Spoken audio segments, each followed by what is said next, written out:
that I was working in weddings. I needed a place where I could connect businesses and customers online. That's what I did. And in the first 6 months, we grew 100,000. I was really, really motivated because I knew if businesses listened to me, they would succeed. And so we have thousands upon thousands of businesses that turn over 6, 7, 8 figures as a result of following a social media strategy in the wedding market. I went and printed 4,000 cards, 2,000 for businesses, 2,000 for couples, early 2020, and then COVID hit. And so for 3 years, we really had to work with the global wedding market because in Australia and largely around the world, the wedding industry isn't actually considered an industry. What was like the revenue decrease that you experienced from like? Zero. It was zero. And I was pregnant with my 5th child. I was homeschooling. And for 3 years, we had no idea what was going on. Content is about creating a memory. And if you're not being memorable in what you're creating, you're going to be forgotten. I mean, someone might laugh and they'll move on. Right now, there's no excuse. Capture your data, learn from it, and understand how you can leverage that, whether you have 5,000 followers, whether you're servicing 30 customers a week, or whether it's 30,000. The business owners that you see that do well versus the ones that don't do as well, what are the key characteristics you see in them? All right, guys, welcome back to another episode. We have a massive episode in store for you today. We have Wendy El-khoury on the podcast. She's a founder of Wedded Wonderland, the leading business in the whole wedding space. And we all know how big that space is, how much money gets spent in that. They're well on their way to $1 billion valuation. So some serious value. She's done amazing things, the way she's built the business from the ground up. There's so many different tactical learnings in this episode, all the different pivots and challenges she's had to overcome. I know you'll love it. It's not a pure e-com episode, but there's so many learnings for all your e-com founders that you can take and implement into your business. Really enjoyed it. Wendy is an absolute legend. So we'll get into the podcast in a second. Before we do, can I ask for a few favors? If you're watching on YouTube, we're almost at 4,000 subscribers. I want to hit 5K as soon as possible. Get us to 4,000. If you've been enjoying any of the episodes of the podcast, do me a massive favor. Hit subscribe and like this video. And anyone listening on Apple Podcasts or Spotify, if you could leave us a 5-star review, I really, really appreciate it. I want to put a lot more emphasis on growing the podcast this year. The bigger the podcast gets, the better guests we can bring in and deliver to you guys more consistently. So thank you to everyone doing it for so far. I really appreciate you guys. Let's get into the podcast. Yeah, Okay. all right, back with another episode. It's not an e-com one here, but sometimes you guys know I like to bring some industry leaders in here, unpick their brain. Now, Wendy El-khoury is our guest today. She's the founder, CMO of Wedded Wonderland, the biggest and best wedding platform in the world. Well on track to become a $1 billion platform, and they're just absolutely killing it. And now I'm so excited to talk to you, Wendy, about so many different things. I just want to paint some context for the people that don't already know who you are, so they can get a little bit of an understanding about what we're dealing with. So, as I said, well on the way to growing into a $1 billion platform that acts as a world-class concierge network and directory. There's so many different stakeholders, I'm sure, of your business. So I'm keen to understand just from like a business logistical setup perspective, how you built this whole massive machine compared to where it started. That's going to be really interesting. And so you guys work with over 100,000 businesses, 2,000 venues across 54 countries, serving over 100,000 couples annually, which is just insane numbers. Now, weekly reach for you guys, which I thought was really impressive, over 10 million, just to sort of describe the scale of what we're dealing with here. And like, while you might not be directly an e-com, not that we're an e-com podcast, social media marketing has been core to the growth and success of your business. So we're definitely going to talk social media marketing. And I'm going to embarrass you a little bit here, Wendy. You were nominated for Australian of the Year after raising over $10 million for charities. You've delivered over 100 keynotes globally and are known as the best marketing brain in weddings globally. So very excited to have you on, hear your story, pick your brain. Thank you. Thank you. Thank you so much for having me. Wow. Hearing that kind of introduction, I'm like, really? Did that all happen? Yeah. But it's wonderful and definitely a testament to, I think, being an Australian. We are in such a small market here. And then when you jump on social media and you realize the tentacles of where you can grow and go. So I'm excited to talk about that. Yeah. And hopefully inspire some businesses to understand how to really elevate and amplify what they do online. 100%. And I've sold you short there as well, because on top of everything we were just talking about before we started rolling for the podcast, mother of 5. So Yes. for everyone out there thinking, how do you balance it? I'm sure it's not easy. But you've been able to do that with a family of 5, all under the age of 12, I think you said before. Yeah. So we'll talk about that a little bit as well, because I get a lot of, we did a Q&A episode last week and I got probably 2 or 3 questions about how do I balance family and business and starting. Let's So do it. I want to talk about the journey. Yeah. One thing you just kind of mentioned, you're like, crap, did all of this really happen? Before you started with that first version of Wedded Wonderland, could you ever imagine it would grow into what it is today? Was that did you have that clear vision or you just started and it's grown into this whole other thing that you couldn't even really imagine? Because the scale of what you're doing and the impact across the world is crazy. It's crazy. I think I always knew that Wedded Wonderland wanted to connect couples and businesses, create opportunities for businesses, and ensure couples were getting the best of what they want for their wedding, because that's a different version for each couple. That hasn't changed. Yeah. So the vision hasn't changed. From day one, I was contacting international designers to work with them. I was contacting a lot of people that were doing cultural and cross-cultural weddings in Australia, and then asking for information around, what that looks like from an Indian perspective, from an Afghan perspective, from, oh my goodness, we were doing Ghanaian weddings and Nigerian weddings. So I actually had worked in a venue and orchestrated 250 weddings.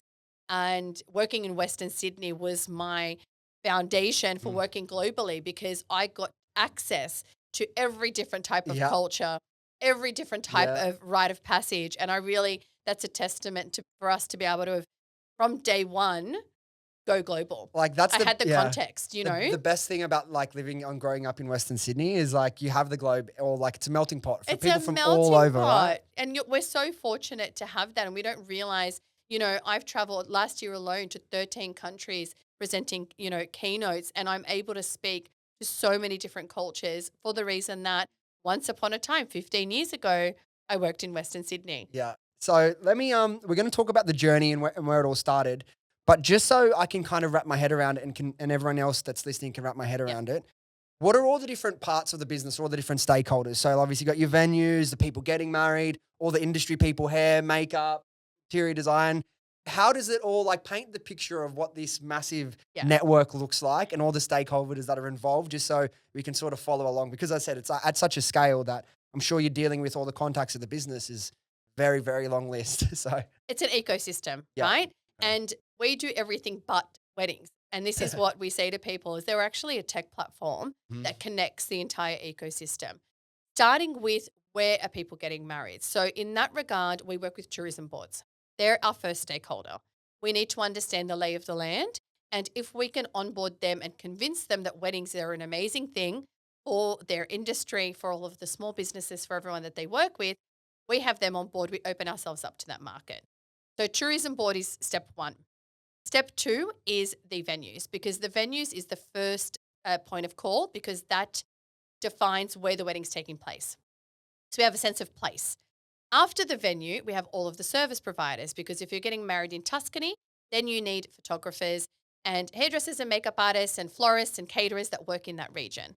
So the venue then opens us up to the ecosystem of the local service providers. Attached to that are the industries which we call our sister markets, which are fashion, beauty, lifestyle, travel, and tourism.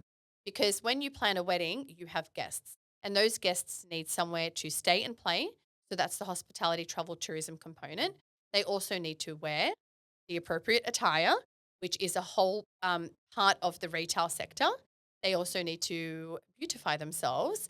And the closer they are to the wedding, the more activity they have involved in the wedding. So a bridesmaid has certain things that she needs to do before the wedding. The parents of the couple getting married, there are registries, there's gifting, there's homewares. If the couple don't live together, they need to set up house as well as plan a wedding. So there's a number of stakeholders involved, but we generally say we work in the luxury cultural destination market. That's what Wedded Wonderland focuses on.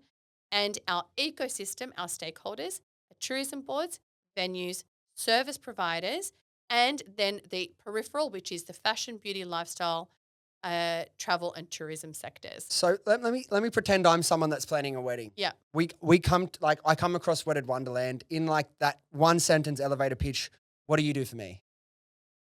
We are a concierge that can connect you with anyone in the world to plan and orchestrate your wedding. So you're the go-to We for are the all go-to. things. You can plug people in that has no idea about researching all these, finding all these people themselves. Exactly. Plugs you into everything. Yeah, and the reason that we've evolved into a concierge because we service 100,000 couples annually, and we always did that through social media, email marketing, direct contact, eventing.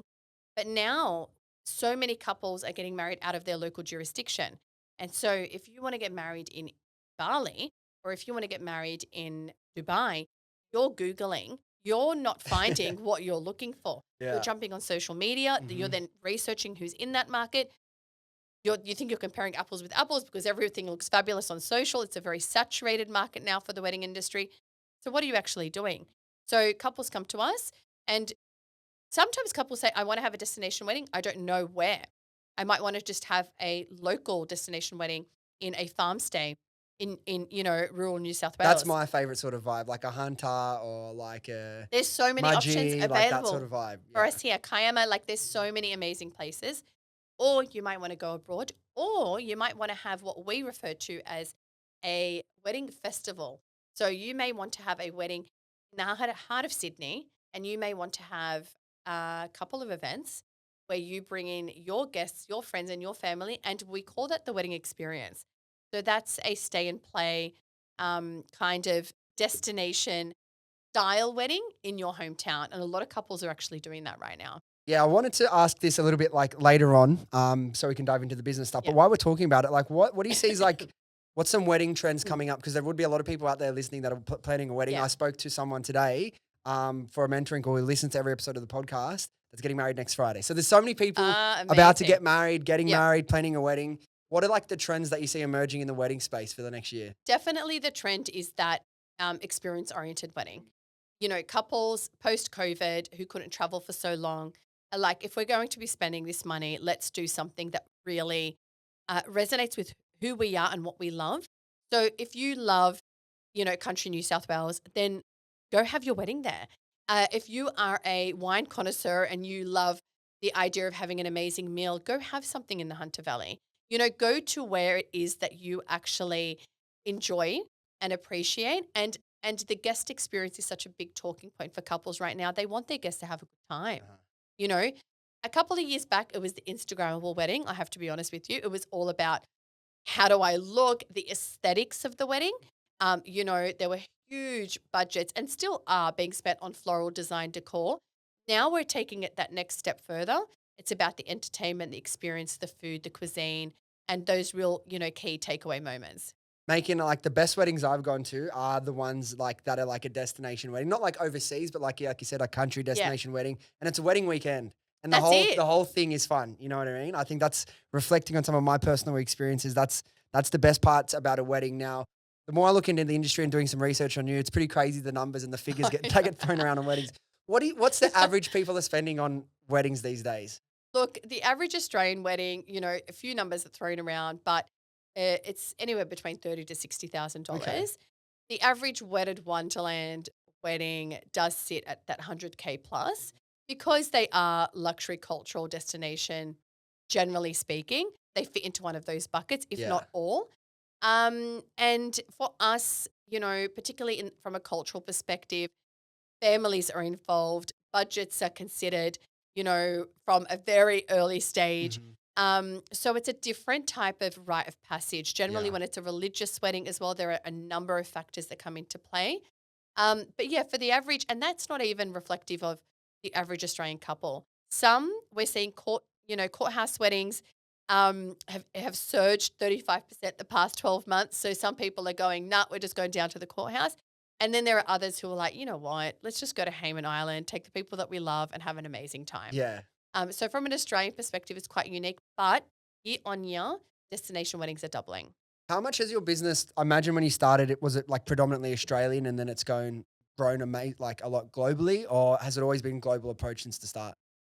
Without realizing it, it was a global approach from day one. I think having always presented for the cultural wedding and for luxury weddings, that inadvertently attracted couples from all over the world contacting us back in 2013, 2014, asking for assistance for their weddings in Lake Como, all the way through to, That'd be nice. amazing. Just Mexico, Yeah. we were getting from the US. Our largest actual audience base, consumer base, is the US. And you have to think, who can afford a destination wedding? It's the Western markets. It's the US, it's Canada, it's the UK and Australia. They're our top four audiences across our socials and our site because they're looking Yeah. for where those opportunities lie. Yeah. So let's talk about the business journey. One last question before we do though. So if like trying to understand your business model, where does like you're working with all these people, how do you as a business monetize? Does someone come to you and I'll pay you a fee to do this? Or do you have your relationship and networks and it's like you come to us, we have all these connections, everyone will give us a certain percentage off their thing. How does Yeah. Wedded Wonderland, because it's such Okay. a big business, I'm trying to understand it. How does it work? Like how do Really you good guys actually question. make money? Okay, so firstly, weddings are a long shelf life, singular purchase, emotional purchase commodity. Okay, so you have to think that even with property, you may buy more than one property in your lifetime. With weddings, you may have one, possibly two. Fingers crossed They've one said, though. yeah, fingers Yeah. crossed one. We generally service the first wedding because that's when the biggest big spend takes yeah, place, to be yeah. honest with you. So that's the market that we work in.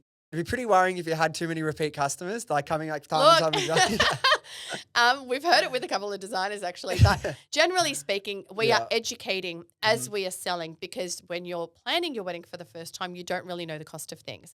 That's the first thing. The second thing is you don't really know where to go or what to do.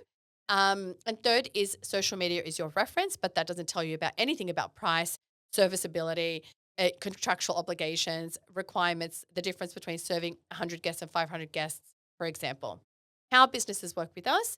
Tourism boards generally jump onto 1 to 3 year strategic partnerships with us because for us to activate new regions, that does not happen overnight. So does that mean you go there and help them get wedding venue style like set up to host weddings? Like what does that involve for you? Obviously you've got all the knowledge. Yeah. But what are they getting you there to do?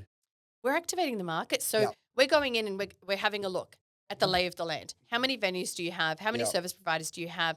How many fashion, beauty, lifestyle boutiques? What's the F&B offering here? Yep. Let's curate all of that and talk to it from the lens of a wedding. What would a couple look for if they were to come and have? We recently signed Ras Al Khaimah, which is a region within the UAE. We've worked with 2 other tourism boards there. If I was to say to you today, go have your wedding in Ras Al Khaimah, you'd be like, what? Like, so for us, it's like, these are the venues, these are the cultural opportunities, these are places where your couples can come and stay, your guests can come and stay and play. This is what the retail component looks like. Are there service providers that can actually come into the region and photograph your wedding and serve your wedding? So these are all of the considerations when we speak to a tourism board. Established tourism boards are different. Places like Fiji, Indonesia, Turkey, Italy, Mexico, they've been doing destination weddings for a long period of time. For them, it's activating new markets and ensuring that they understand where other potential regions of focus need to be. New tourism boards wanting to focus on weddings, we're educating them on what an ecosystem actually looks like. Yeah. So that's what it's about. It really does come down to the data as well, in terms of who would be interested in getting married in this market and, proximity. So, for example, Dubai and the UAE is within a 5-hour radius of 60% of the world. So they can Pretty good attract spot, a huh? pretty good spot to be. Australia is a little bit different. We are far. So generally speaking, working with the Australian Tourism Board, we would be focusing on the lowest hanging fruit, Southeast Asia. Who in Southeast Asia is having a destination wedding? Where is the appetite for that? Where is the rising middle class? We were talking about India earlier. These are the considerations we look at. So it's very data oriented. It's really considering the appetite for weddings in that region, in that market, and education.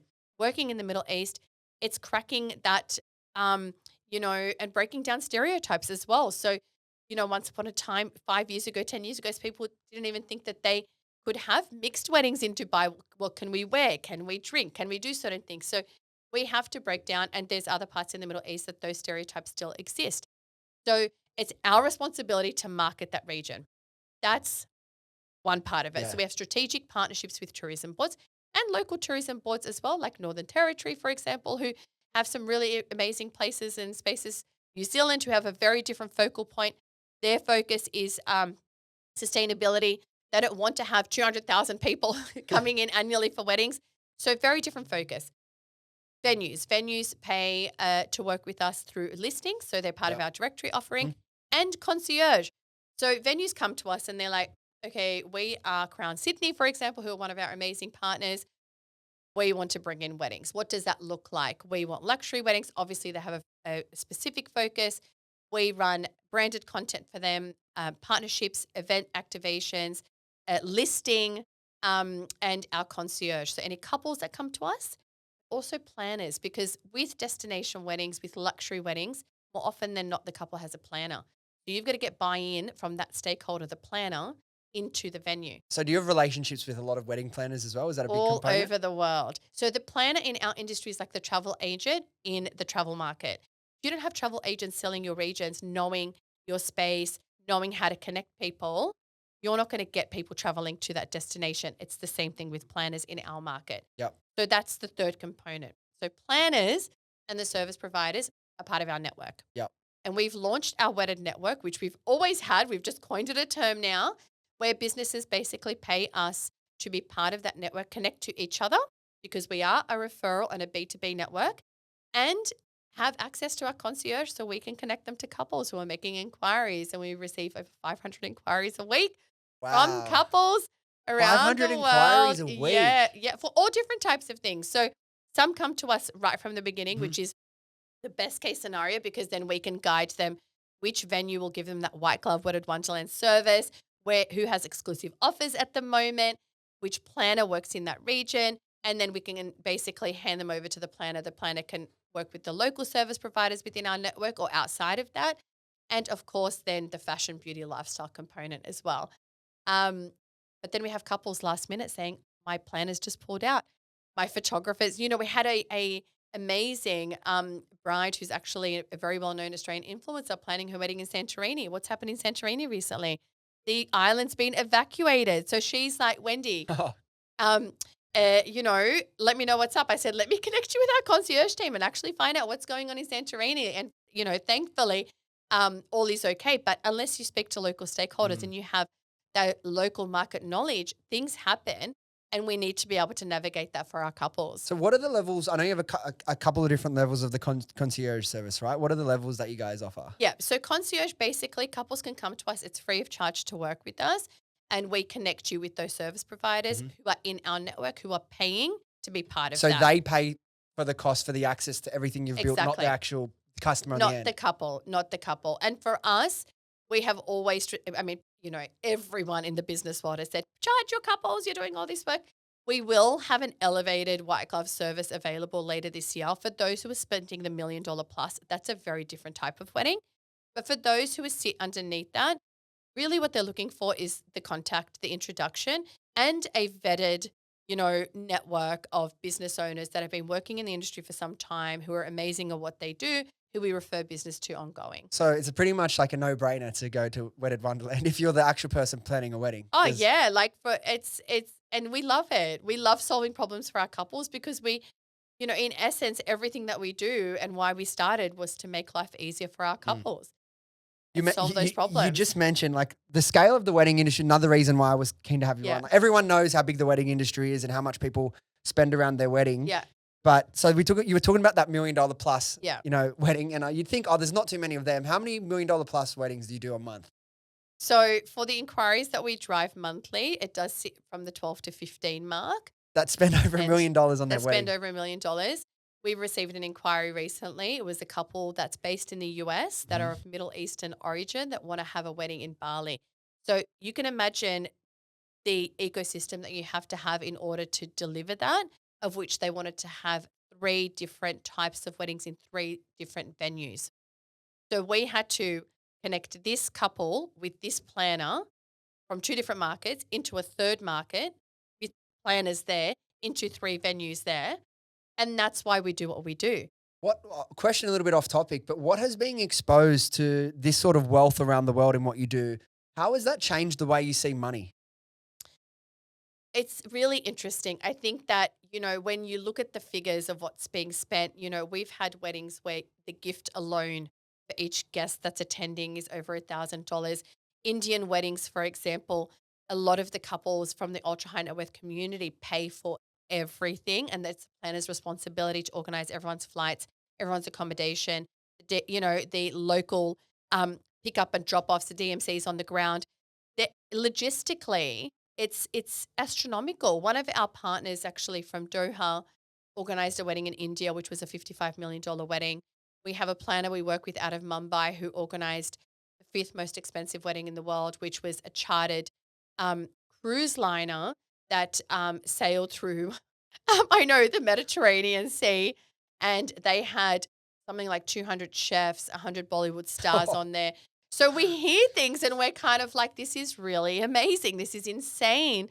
Wow. But I think that you have to think about it. If these guys are billionaires, and a lot of them are self-made family Mhm. and family offices, um, for them, it's actually an invitation to say thank you to a lot of the people that they work with, and to extend a you know, I guess a gratitude from a family perspective that you're important enough to us Yeah. to invite you to this wedding, to include you in our family. So they will invite a lot of people that they've worked with, a lot of their staff, and they really want to spoil their guests. So I think if you think of it from that perspective, it's quite amazing that weddings are really in some circles an opportunity for that family to give back to their community.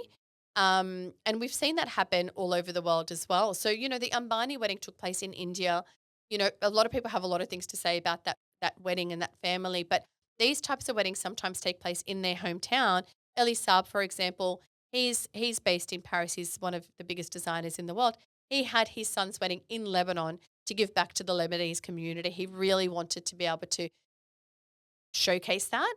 And Yeah. he knew that that would spotlight the entire market. So, from that perspective, we really appreciate that. Mhm. But the level of wealth that and the spend that goes into weddings, and we're not just talking about weddings, there are seven key opportunities and events that play out around a wedding.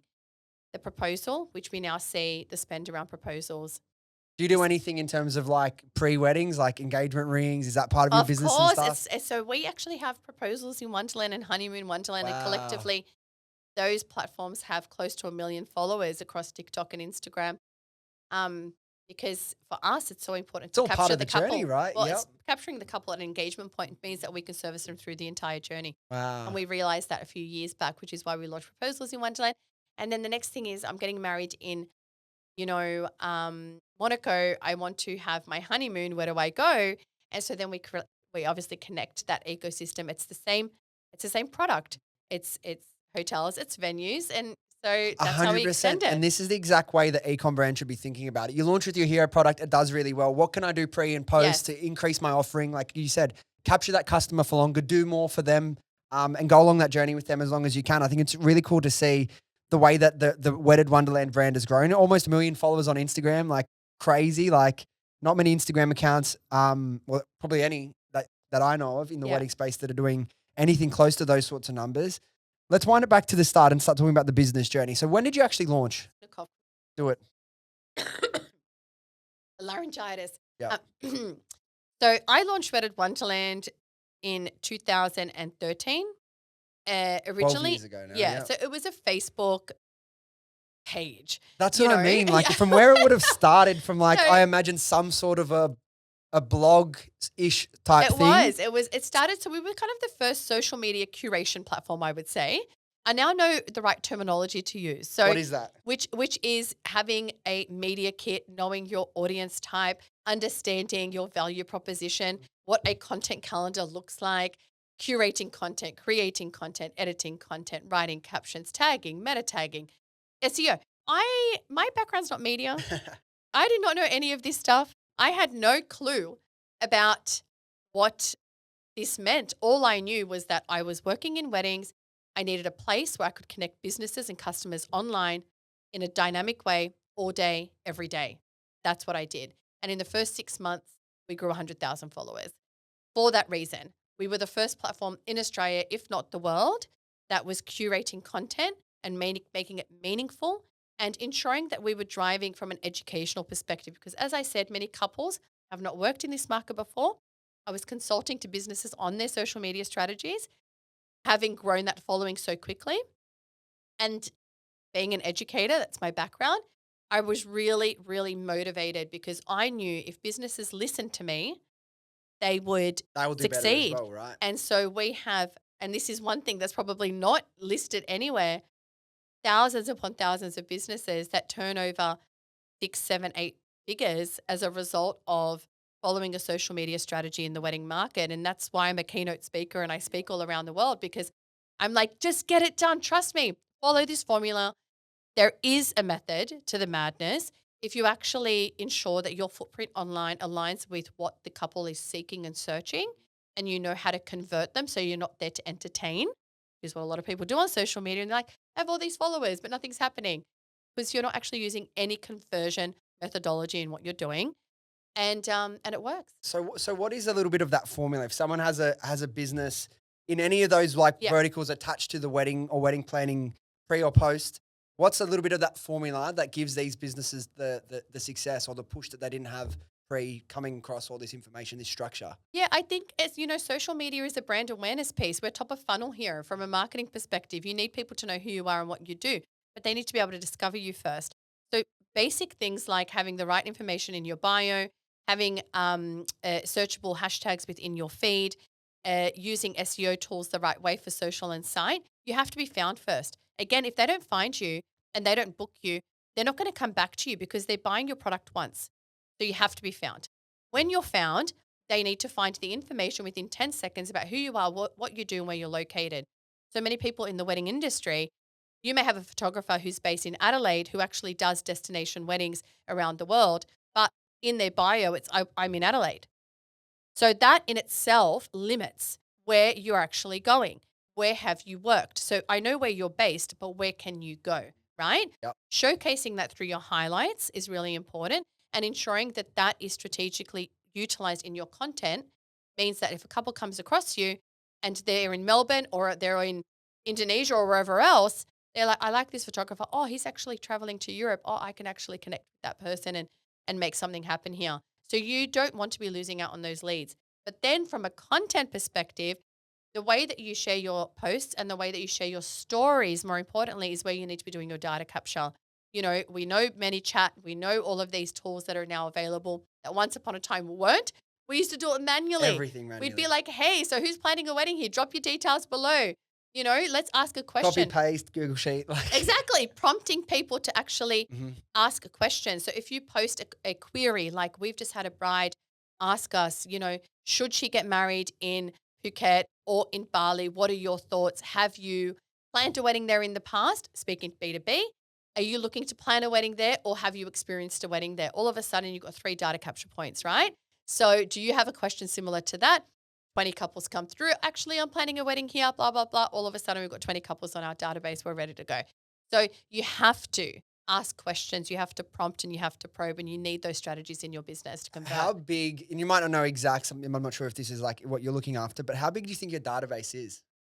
I mean, year on year, we have to replenish our database. And this is why so many people work with us, because of the fact that as soon as that couple's booked out and we have to have a whole new set of couples Yeah.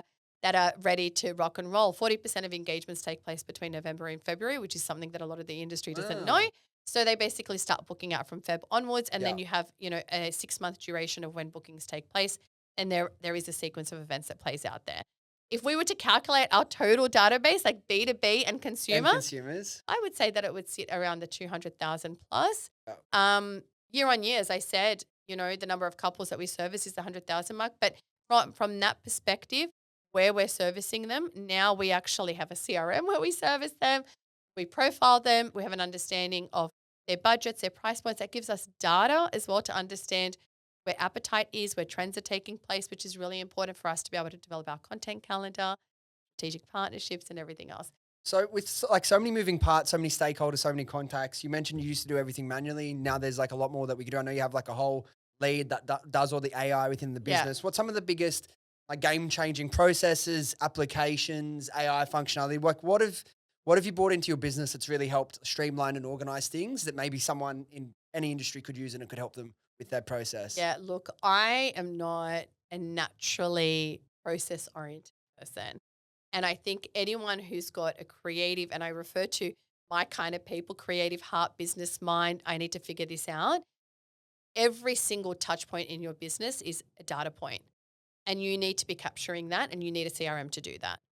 If it's a person who's not spending any money with you, but it's an influencer you work with, who is that influencer? What's their following? What's their appetite?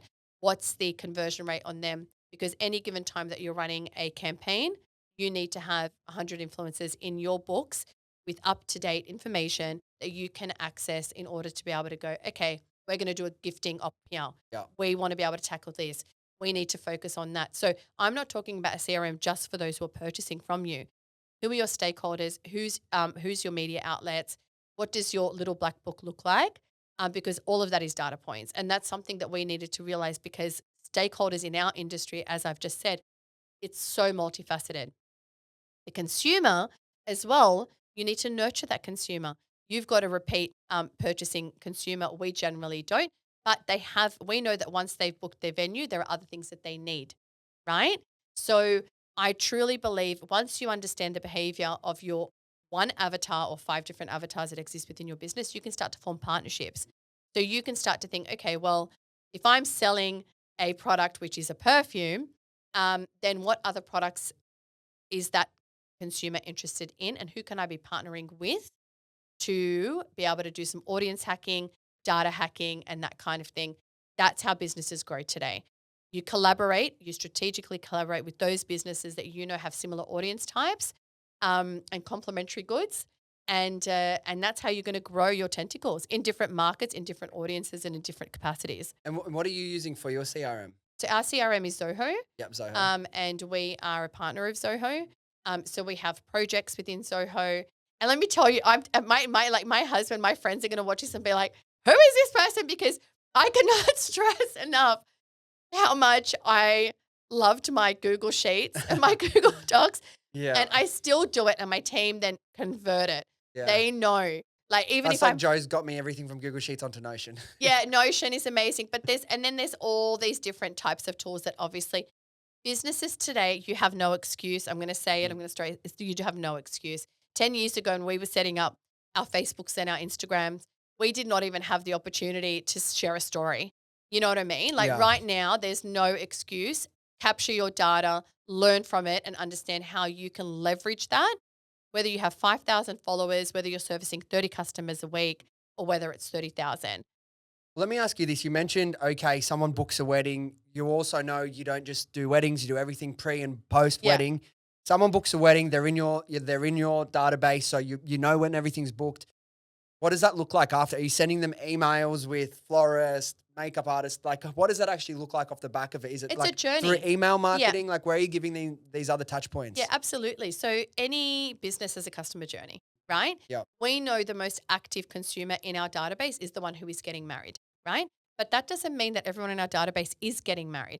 We have mother of the bride there. We have the bridesmaid. We have the friend. We have just the general wedding enthusiast. We actually have a bucket called wedding enthusiast. Yeah, so you have tags for the types. Oh, yeah, we tag everything because we know that person is not getting married, but they're actually the one that we need to nurture the most because they may be in a relationship and they're just shopping around. And when that light bulb goes on, as we refer to it, and they're looking to get engaged, we want them to come to us. So they're getting very different messaging and emails to the person. Very different messaging, right? Yeah.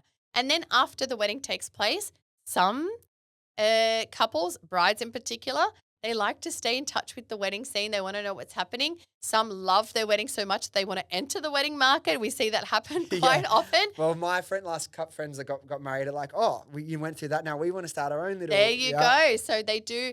And, a lot of people that work in the wedding industry had former lives. We always say that it's kind of that, wake up moment of, okay, I've worked in design, I've worked in graphics, I've worked in venue, I've worked whatever, and I'm loving the wedding market and I want to be able to explore that. But there are a lot of nuances. You do have to train yourself up to be able to service a long shelf life, emotional purchasing, multi-touch point stakeholder. Because I think stakeholder relations, once upon a time I was in projects, you have stakeholders you need to manage. It's the same thing with wedding. Who's the actual decision maker in the room? When you're actually sitting there having a conversation, you've got the couple over here, but you've got both parents sitting over there. Who am I actually selling to right here, right? Yeah. So that you can't do in an Instagram post, right? You need to understand who your stakeholders are. Levels, yeah, right? That's right. So going back to like that business journey, when you start, you said everyone had previous lives before you started it. Yeah. When you started the Facebook page, were you still working full-time, part-time? Were you like, this is my new thing, I'm going to go all in? What did that look like for you? So I worked in a venue and so I studied education. I was in project management in banking and finance, funnily enough. Taught me a lot of things Very different that I right to use. weddings. Yeah, but the processes and procedures there and working with tech it still comes up now. Yeah. Um, then I worked in a venue, planned 250 weddings. That was my exposure. And then I fell pregnant. And then I was like, oh my goodness, I can't run around at 2 a.m. packing down because that's what I used to do. The venue. So what am I going to do? I need to share some of this knowledge online. I Yeah. really want to keep this connection between consumer and industry. And that's how Wedded Wonderland started. I fell down the rabbit hole and I haven't come out yet. So, Yeah. but that's how it started. I was sharing, again, there were no scheduling tools. I was in the delivery suite, posting content myself on my platform on Facebook. The midwife's like, what is this crazy? I was like, 8 p.m. on a Monday, it's peak time. I need to post something. Because back then it was organic days. So we would share a post and we'd get 10,000 likes on a single post and 50 comments and 25 shares and all that kind of stuff. So it was a cool time. It was a cool time because it was all organic and none of us knew what we were doing. Yeah. And I feel like we need more of that now Yeah. because everything is so strategic online and it's so calculated and it's so scheduled that I think the ones who are kind of winging it a little bit are the ones that are winning. Yeah, they throw out the rule book a little bit and just have fun with it. You just got to right? have fun with it again. So it's really cool. Like to me, this business is never a business that I would start, wouldn't know where the first place to do. Like it's like, but it goes to show like while I love having this podcast as well, obviously we do a lot of e-com ones. We have conversations with other people from completely different industries. Like, how is that a business? It just goes to show you whatever you're passionate about, there is 10 different business ideas within that thing, right? Absolutely. Where does the first monetization start? Because I'm sure day one, you're not, pitching government bodies and tourism bodies and stuff. Where's the first, was it the education for the wedding venues, the makeup artists, because you figured out how to do content and market? Yeah. What's the monetization and business journey look like for, obviously explain where you're at now. Yeah. But what did that look like as the business started to grow? So started out as a consultant working one-to-one to businesses saying, set up your Facebook and your Instagram account so I can send business to you online. That was the first thing. Yeah. Then it was a one-to-many masterclasses and workshops, which I started in 2014 and have been doing ever since. Still so passionate about that and do it all over the world. So it was you as the wedding expert? It was me as the wedding expert. Industry expert. As the wedding industry expert, marketing, social media, conversion, sales. Yeah. Let's get you active online. Third to that was let's get you creating content. So let's set up your pages first. Then you need content on those pages that actually resonates with the consumer. So that side of things was happening, and that's what was the first customer was the education customer. The second customer was the advertising customer, which was let's advertise you. So originally, once upon a time, we would share a post and it would be $50 a post on Facebook. Now it's like, hey, like we'll work with you on a 6-month strategy and it's $10,000 a month and this is what we can do, right? Yeah. But back then, that's what it was. So it was just like post by post. Then we'd go, oh, actually, one post isn't enough because we're in a long shelf life market. Exactly. We can't just mention you once. Yeah. I started to study radio frequencies and radio advertising because I found that to be similar, different times of the day. When did people respond most? And so then I would go, okay, well, let's put up a 3-month plan for you. Then we would start having retainer clients in advertising. This is all obviously 2014, very 2013, very different. Then we started doing events because I came from the event world. So we had massive juggernauts globally in 2015, and we were just talking about this. Jeff Leatham, who was the florist to the Kardashians, he works out of George Sank. He did that recent Ambani wedding. We bought him out in 2015. We had Intercon Double Bay say, hey, we want to activate our space. We want to launch weddings. We thought, let's bring out a superstar and do masterclasses and workshops and a press event. Again, 2 years into business, doing that kind of thing was pretty intense and crazy. We brought out a makeup artist from LA, floral designers, fashion designers, because we realized creating talking points in the market was a really good opportunity. So then we would sell sponsorship into our events. So basically it was advertising, socials, event advertising, and then education. And pre-COVID, that's really how we survived. And we had a directory where people would pay an annual subscription in Australia. Post-COVID. Seems like it's really exploded since then, right? Yes. So COVID, you know what I was doing in COVID. We met around COVID. Was it right? When was it that event that we met at many years ago? Was that coming right out of COVID, I think, or before? I think it was before because we were kind of following each other during COVID. Yeah. And then I was like this big advocate for the wedding industry and I was assisting. Yes, that's it. Yes, because I remember you. Yeah. That would have been, I want to talk about that period and like how you survived that because, sometimes I ask people, what was your biggest challenge? Obviously for you, I imagine it was Shut the down shutdown 3 years. completely. And we had such intense momentum, just before COVID hit. We were working with Westfield on strategic partnerships. Yeah. We were starting to get inquiries from tourism boards globally. We hosted events where we had 250 partners, 2,000 people show up, multi-day events, expos, in hotel activations. Um, it was amazing. We started to do international partnerships actually. So we launched a global bridal brand out of Barcelona, and we were working with international hotels. And we were starting to think, okay, we need to launch a concierge. I went and printed 4,000 cards, 2,000 for businesses, 2,000 for couples, early 2020, and then COVID hit. And so for 3 years, we really had to work with the global wedding market because in Australia and largely around the world, the wedding industry isn't actually considered an industry. We sit under hospitality. We don't have a governing body. We don't Okay. have any representation.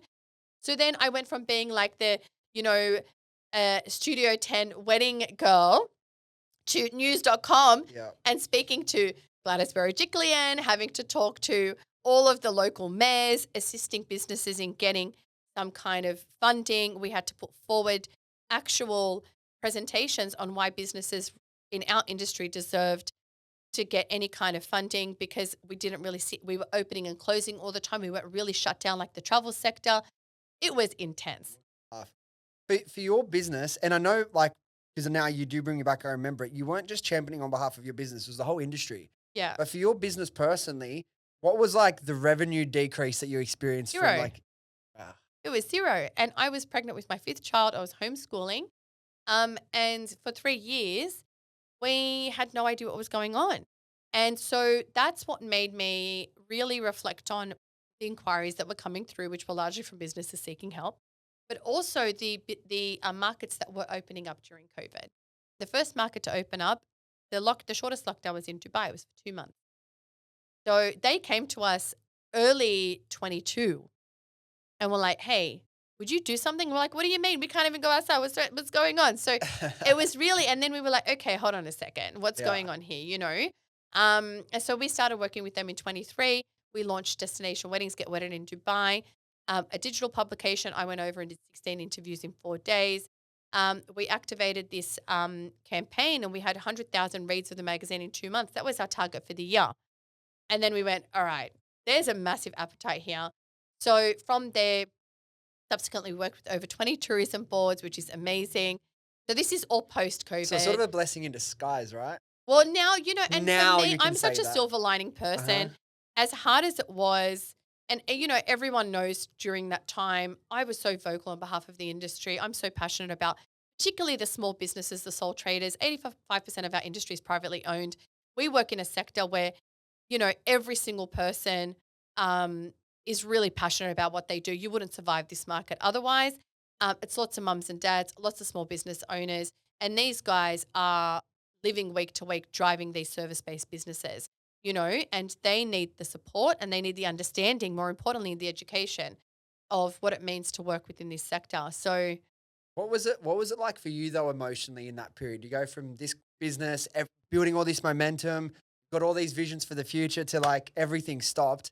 What was it like for you? Like emotionally, how were you feeling in that period? I was running on the adrenaline of hope. It was very tough, but I'm the, and my friends say this, when there's a crisis, you just call Wendy and she'll figure it out. I think it comes down to being, I was born during a civil war. We lived in 4 different countries. I come from a very, very resilient family. My father's one of 10, my mum's one of 7. They come from, when we came here, we had property, and then there was a financial crisis in the Middle East. My parents lost a lot of their money. We ended up living in an apartment with my uncle with 7 kids sleeping in a room. So I'm good. You know what I mean? Like I always say, like it's funny, people who come from war, it's like, if all else breaks loose, I'll just go back to my village and I'll just chill out. So we have this resilience. And also I think being from Western Sydney, being exposed to people from lower socioeconomic backgrounds, a lot of migrant communities, a lot of people who work really hard. It was really tough to see these queues, to be able to pick up food. And we ended up, I worked with the charity. We had meals going out to people. We were trying to do everything we could. You become very resourceful when you're in that position. And having a platform like ours, I felt a responsibility. I was like, dude, like we've got these followers. We can pull people together. We just have to make something happen. Um, but then what happened, which I think is a recent revelation to me, was because we were so in it during COVID and we were helping so many businesses. Once COVID ended and the industry opened up, like I had venue owners, these guys, multi-million-dollar business owners contacted me every single day. We were the go-to place. Once everything opened up, it was crickets. People were in recovery mode. I was no longer hearing from anyone. Any business that was contacting us were the ones that needed help. So it wasn't like people were coming to us going, yeah, we've got all this money, let's advertise. The industry had no money. They had to recover for 12 months to actually build up any kind of income to have any advertising dollars. So again, we did not recover till 2020, mid 23 is when we actually started doing anything, right? And it took us an extra 12 to 18 months. So we became the I need help kind of Hotline, yeah. hotline, as opposed to the largest, luxury cultural destination wedding platform. And I had to reintroduce that narrative and I had to do it hard and fast. So that's why working with tourism boards, traveling to different parts of the world, listening to what the wedding industry needed, you have to listen to your customer. So on that, not only the journey you went through personally and within the four walls of the business, but speaking to, I imagine, hundreds of industry, Yeah. business owners through that time. Obviously, when it's times are the hardest, you reveal like your true character and you either sink or swim. You Yeah. either learn to swim or you don't. What's like one of the core characteristics that you think any founder in an industry needs to succeed, or if they don't have, build, cultivate, continue to work on? Like, what do you see with because you said before, it's a competitive industry. Yeah. It's very tough. Only the people that love it survive and Yeah. do well. So within that world, the business owners that you see that do well versus the ones that maybe don't do as well, what are the key characteristics you see in them? Can't take things personally. You can't, even though we're in an emotional industry, and, we service our customers at a small scale or a very large scale, someone says to you that you're doing a bad job, or if someone says to you, because when I started, I was like, who does she think she is? Like Yeah. all of that jazz. I went through all of that. You can't take it personally. Someone's opinion of you means nothing unless you validate that. You have to focus on your core strengths. You have to know what you're good at. You have to really dig deep to understand what is it that I'm made of and how am I going to be able to activate that within my market. Not everyone is a public speaker. This is what a lot of business owners struggle with now. You need personal branding. You need to be the face of your business. I was B2B, the face of my business for a long time, but consumer side, my team still, service the couple, but they know that I'm around. And I think if you're looking to exit your business, if you're looking to grow your business, if you're looking to bring on partners, be very strategic with where you show up and what you do and what you say. Have the context. Remember when somebody asked me what a media kit was, and I was like, do I bluff it? Do I ask? There was no AI back then. Like I said earlier, so you need to be resourceful. You need to have a lot of contacts. You need to call upon your contacts, and you need to be really, really set in what you want to achieve, because there will be a lot of people who don't understand it, and because they don't understand it, they'll tell you that you can't do it. People just give up too quick. I think that's like Yeah, but it's also social media. If I'm an overnight success 12 years later, Uh-huh. and I'm still building and growing and learning and doing all of the things. And AI has completely Uh, thrown everything out of the park. yeah. So if you're in the digital world, change is the only constant.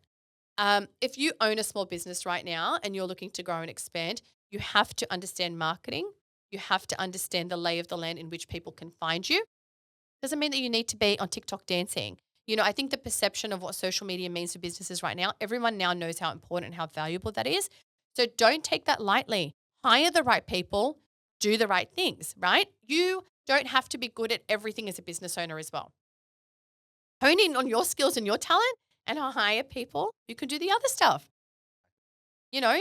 Exactly. I want to talk to you. You mentioned before all the different elements of the business, start doing events and everything. Now, what I speak to a lot of brands about, obviously in the e-com or brand building space, is like those key sale dates. Yeah. For e-com, it's like obviously Black Friday and a financial year, those sorts of things. For you, I guess one example of that in your world is, I believe, would be Wedded Week. Yeah. Right. Talk to me about Wedded Week, because you had some crazy numbers around like the reach you guys got in Wedded It was Week, how fast you sold everything out. Maybe, give everyone, like, explain to me. I don't even fully know what it is, but and then talk about like some of the success off the back of that. Okay, so as you mentioned, in the retail space, there are seasonal dates that play out that you need to be mindful of, that you need to activate within your market, and then there are cyclical trends that take place. Okay, so I sell chocolate, right? When do people eat chocolate? Yeah, I guess. When do they eat it most? I don't eat Easter. Yeah, Easter, Valentine's Day, Yeah, right? yeah. So Christmas, corporate gifting. These are the dates that I need to have something. Mother's Day, Father's Day, right? Yes, go, yeah. I need to have something available on those dates that is different to the everyday. I need to have an always on strategy, and then I need to have a seasonal strategy. And then maybe when Black Friday happens and when end of financial year happens and people are feeling like they want to spoil themselves, I need to have something for that too. And that's how you set your calendar.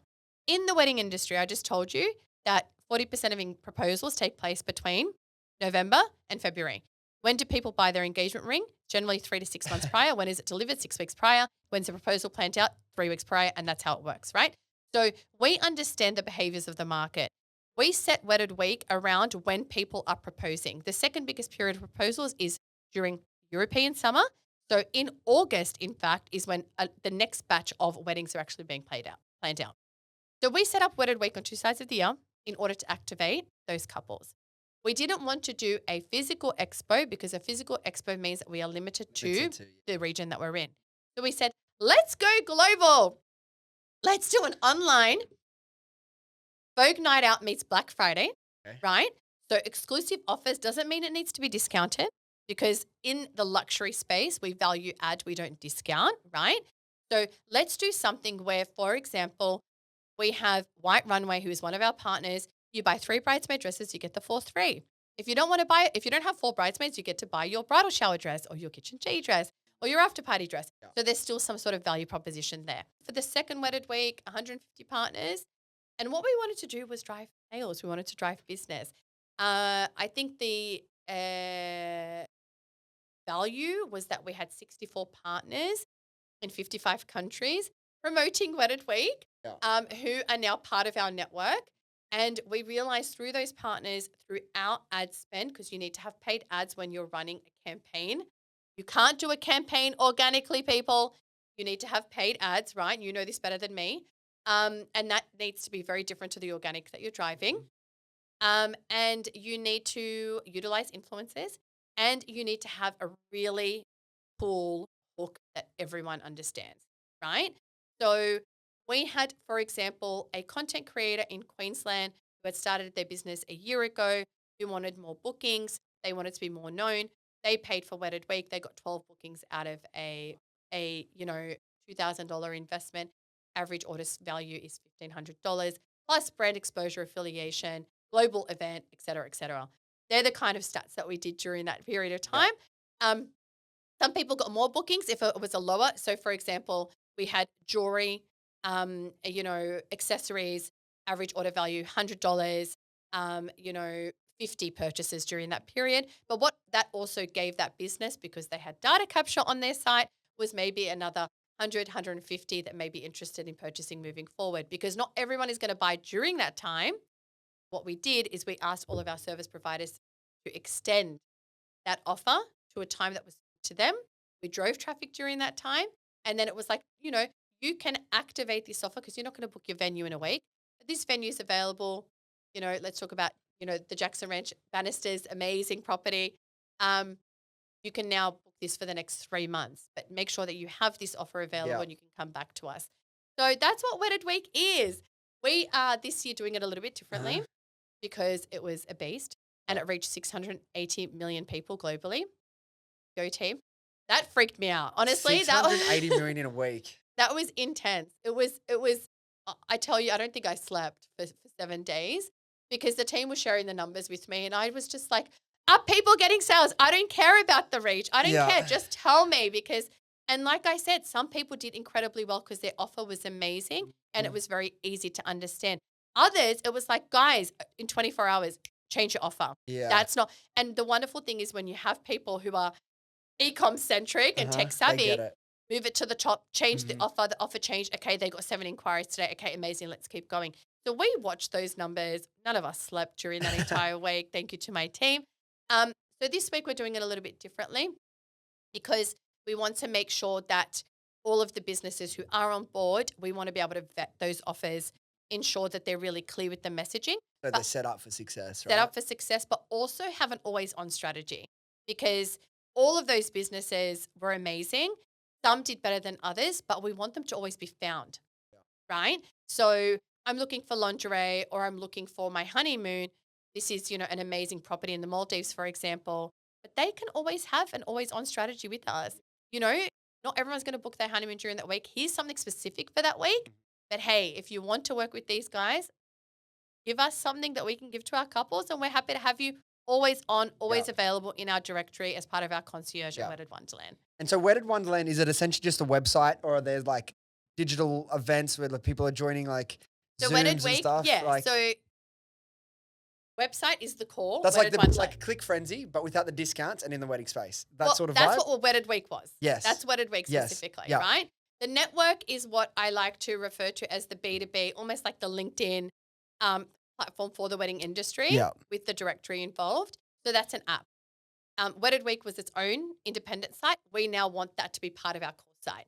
So we want our directory to be there. And then during those weeks, which we may do more than 2, we may do it regionally. So, hey, anyone who's looking to get married in Italy, there's a Wedded Week going on. Jump on and have a look at what's happening in Italy. So we may activate it in different markets. So we're just exploring or we may do product oriented. Venues this week, have exclusive offers and opportunities. Jump on and check out our venues around the world. Product oriented or region oriented. And we're kind of exploring what that needs to look like. So that's how we want to integrate that product. It'll give you a lot more flexibility if you can like pull different levers at different times in different markets, right? Exactly. And something else that we learned with our digital magazines, 100,000 reads for Get Wedded in Dubai. It's now sitting at well over 200,000. We had Get Wedded in Australia, Get Wedded in Fiji. We are now launching 50 digital magazines in all the regions that we work in, but that will be integrated into our content on our website, not sitting independently. So this is what you learn is that, yes, you have an ecosystem, but it needs to always go back to the core. Yeah. And that's something that we've learned in growing our business because you don't want 100,000 reads over here, data capture over here, not coming back to your site, trying to find other things. Exactly. That's like very similar to ecom as well, the way you got to think about it, right? Yeah. I want to ask you a few more questions and then wrap this podcast up. First thing, obviously content's been such a core part of your business and your growth strategy. Yes. What in like 2025, it can be wedding related, just can be any sort of trend that you see working really well because I think you can always find inspiration regardless if they're not directly in the industry from content that's doing really well. What's something that you've observed, like a style of content or anything any observation around content that you see doing really well this year? Okay. So obviously voice, you need to be speaking, right? So either a voice over if you're not confident on camera. Yeah. A point of view, negative hook, we know all of that. Or face to camera or interviewing your customers, interviewing your guests, a walkthrough of your space, a walkthrough on your product. People want to know what it means to experience your product in the shower, in the car, on the road. How do I, talk about this? And obviously in the wedding space, it's different because people are now interviewing guests at weddings. They're interviewing the bride before she walks down the aisle. That's a big trend at the moment. So how do I get access to that content? So in our industry, people are utilizing content creators in order to capture that, and in many industries. And I think if you don't know how to capture the content, the first thing you need to do is storyboard in a way where you go, I love these 10 pieces of content. And a content creator, a smart one, will say, okay, this is why you love it. Because there's a common denominator here in the way the story is being told, and let me storyboard that for your business. If you basically just send them 3 examples and you're like, I want this, but you're trying to sell shoes and the business you're looking at selling food, it's a different experience, right? So look at similar type industries, whether your product or service, whether you're perishable or non-perishable, it does make a difference, because when we speak to floral designers, or when we speak to, caterers or chefs, the paddock to plate is a big story. It's where are these flowers being grown? It's where is this produce being, because people love that local sourcing information. In your line of work, people want to understand, how do I use this product? Can I use it just before I need to go somewhere? There's a whole story to be told around women getting ready. Yeah. Mothers getting ready 5 minutes before they need to leave the house. Hello. I'm going, oh my God, I haven't shaved my legs. I need to put a dress on, whatever. So you can kind of do a whole 30 seconds before you're out storytelling just around that. Yeah. So when do people need your product most? And what does the story look like around that? And if you can deliver that consistently with different customers or different talking points, you're onto a winner. I think something that you said that makes a lot of sense, and it's like, it's a really good point, but this is where like sort of like the self-awareness and the skill set comes in. It's like, how do you look at, 10 examples of content that did well across a couple of different industries and identify what parts of it made this successful? Exactly. Identify like, what was the hook? What were they doing physically? Was their movement? Was their voice? What was the lighting like? Where were they? Those are the sorts of things where it becomes a skill set to sort of have the eye for what's working. And you're not going to pick that up from day one. But I think like committing to trying to understand content and what makes a good piece of content across any industry will make you like 10 times more likely to succeed in your own. Commit to the cause, right? 100%. Get your phone out. Mhm. And like I always say to my team, wherever you are, just get your phone out and film. And if you have, again, someone in your team that's a content creator, they will know what to do with that. And they may roll it organically and just go, this is hilarious, my boss. We see the baby boomers of real estate videos now that are trending, and it's, because I have a Gen Z behind the camera, I'm being made to do this, and they're going viral, right? Yeah. So I love some of the new funny real estate content. Yeah, it's in the last amazing. year, they've just started to have so much more fun with it. If you're getting divorced, then you have a space downstairs where you can also have your own man's den, or you can have your own kitchen, and it's hilarious. But it's perspective and it's talking points, right? And in any industry, that's what it comes down to. I didn't mention it earlier. During COVID, you asked me about source of income. So 0 in weddings, but what I was actually doing was consulting food businesses and online businesses, some of which you guys know. And we were launching a new product offering. So there was one business that actually ended up selling like 1,000 units a week. We actually activated a whole new product proposition for them. It was a restaurant. And we actually went to market with it, created content with it, sent the product to influencers, created the content piece, and distributed that. And I utilized my technical skills in what I knew and built out a team and an agency. Actually, it was called Wonderland Media, and we were servicing the industry through that. So that's what I was doing during that time, which made me realize whether it's hospitality, whether it's we were working with furniture stores, we were working with beauty because beauty was so big during COVID. Brands. All you need to do is connect with your customer. And if you don't know who your customer is, you're never going to connect with them. Exactly. Have you seen, I'm sure you have, obviously you would have seen it. Yeah. I reckon everyone in here has seen it. Some of my favorite wedding content. Have you seen where they get like different people from the wedding and they're like, Joe after one drink and then Joe after 3 drinks. And then like, they get progressively more and more loose. Like it's just, it's so funny. But there you go. That's a memory that's been created, right? For you. Yeah, yes. So I think content is about creating a memory. And if you're not being memorable in what you're creating, you're going to be forgotten. I mean, someone might laugh and they'll move on. Like I saw the Sushi Mango guys, who are, Hilarious, very, right? very, very dear to me. And they shared something yesterday, which was the bath situation, like the mum bathing them. And they were pulling out the morning fresh. And it was the funniest thing you'll ever see. I think that piece of content, they resonate with people globally, like first-gen migrants globally, but also just general people. They're hilarious. That's why, because they know their target audience and they continuously serve content to who they know they're making laugh. Are they Greek or Lebanese? What's They're their Italian. background? Italian. Yeah, but they're married. So one, one of them is married to a friend of mine who's Lebanese. So, but they're Italian, but they speak to everyone. Have you seen the comments? They just get someone out of Poland is like, oh my goodness, my mum used to do that. Then you get someone from like Czechoslovakia, and you got people from the Irish background, people who resonate with it. So, it's too good. Final couple questions. So we've gone through a lot of these already, but again, I'm not sure if I asked you this online before the podcast or after the podcast. But I know we spoke about you having 5 kids. How do you like time manage and prioritize and still balance having a family life at the same time? Look, there's no such thing. Okay, I'm going to be real with you. Time is my greatest commodity by far and a long shot. I have to prioritize every minute of the day. And that's how I'm able to make the things that I need to do for my kids. It takes a village. If you don't have one, hire it.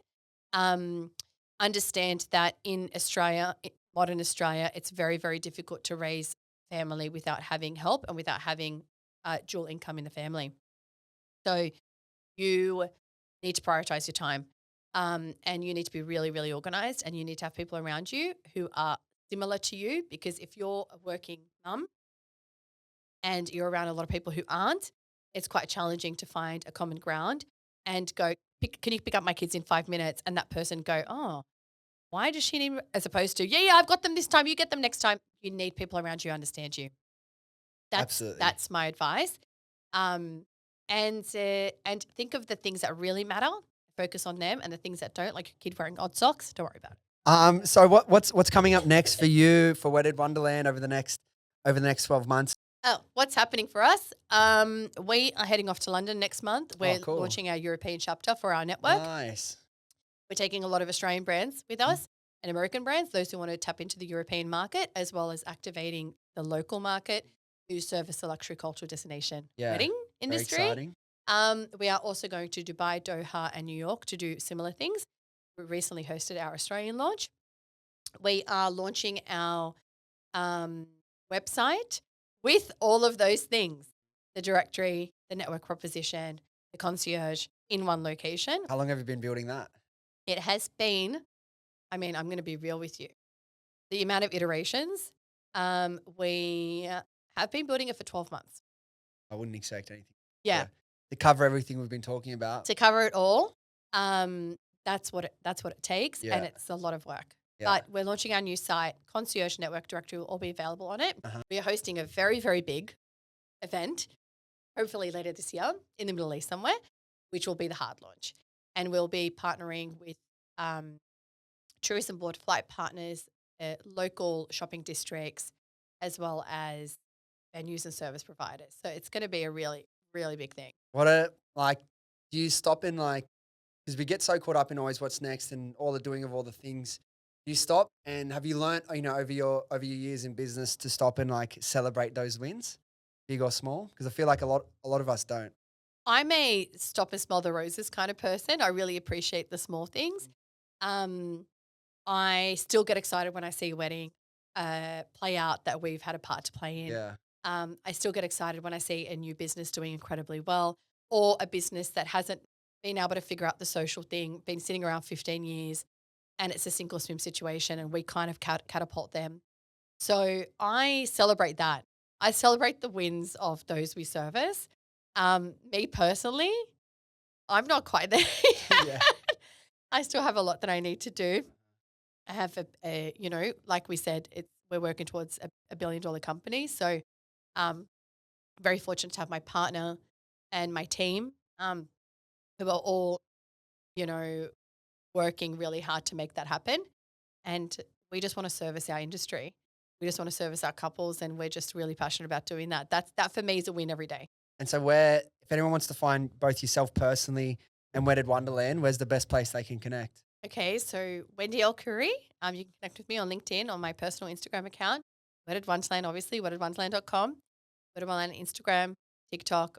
Like I said earlier, proposals and honeymoon in Wonderland are also our channels. Wedded Network, which is where our B2B arm sits, which is weddednetwork.com, weddedweek.com. But that will all be consolidated as the year goes on. But do have distinct channels to be able to speak to the different markets that we do talk to. I love it. So hit wedding up if you're, or go connect, go follow along the pages if you're going to be planning a wedding sometime in the next couple of years. For sure. I might have to come and get some advice hopefully in the next few years. We're having a myself, country wedding. Yeah. We're going to make it happen. I'm not even engaged yet, but I mean, we'll have to. You're my ideal. This is our avatar right here, guys. Exactly. Don't say it too loud. No. Wendy, thank you for coming in. Been a long time coming. Congratulations on your success so far, and best of luck for the future. Really appreciate it. Thank you for having me. Of course, anytime. All right, guys, thank you so much for listening. If you enjoyed this episode or you got something out of it, do yourself a favor, do me a favor, do your friends a favor and share this with them, and they can come along on this journey with us. Thanks again, and I'll see you next time.